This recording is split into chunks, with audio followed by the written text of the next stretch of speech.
Hello guys! ఈరోజు మనం Manappuram finance limited అనే స్టాక్ గురించి మాట్లాడుకోబోతున్నాం. ఈ స్టాక్ మార్కెట్ క్యాప్ వచ్చి 24,000,00,00,000. మీరు చూసినట్టయితే ఒక్క రోజులోనే స్టాక్ 7% పడిపోయింది. అసలు ఎందుకు పడిపోయింది? అండ్ మీరు చూసినట్టయితే లాస్ట్ టైమ్ మన వీడియోలో నేను క్లియర్‌గా చెప్పాను. ఇక్కడ బ్రేక్‌ఔట్ అయిన తర్వాత ఎంటర్ అవ్వండి గైస్ అని. బ్రేక్‌ఔట్ అయిన తర్వాత 310-315 అనే రేంజ్ దాకా వెళ్ళిన దాకా వెయిట్ చేసి, అక్కడ అమ్మేయమని చెప్పాను. లేకపోతే కుదిరితే అక్కడ స్టాప్ లాస్‌ని ట్రైల్ చేయమని చెప్పాను.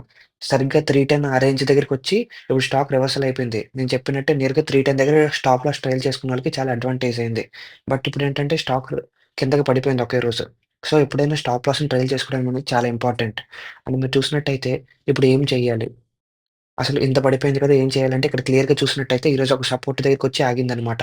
అండ్ ఇది one of the best support. ఎందుకంటే ఈ సపోర్ట్ ఆధారంగానే చాలా మూవ్ జరిగింది.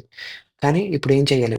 ఇక్కడ క్లియర్‌గా చూసినట్టయితే ఈ సపోర్ట్ బ్రేక్ అవ్వనంత వరకు స్ట్రెస్ అవ్వాల్సిన పనే లేదు. సో, మన ప్లాన్ ఏంటంటే ఇప్పుడు మెయిన్‌గా ఈ సపోర్ట్ బ్రేక్ అవ్వనంత వరకు వెయిట్ చేయండి. సపోజ్ గనక ఈ సపోర్ట్ బ్రేక్ అయిందంటే వెంటనే ఎగ్జిట్ అయిపోండి గైస్. ఎందుకంటే స్టాక్ చాలా కిందకెళ్ళిపోయే ఛాన్సెస్ ఎక్కువున్నాయి. ఎందుకంటే మార్కెట్ కూడా చాలా అన్‌సర్టెయిన్‌గా ఉంది. సో, క్యాపిటల్‌ని కాపాడుకోవడం చాలా ఇంపార్టెంట్. బట్ ఆ సపోర్ట్‌ని బ్రేక్ చేయకపోతే ఎగ్జిట్ అవ్వాల్సిన అవసరం లేదు. సో, స్ట్రెస్ అవ్వకండి.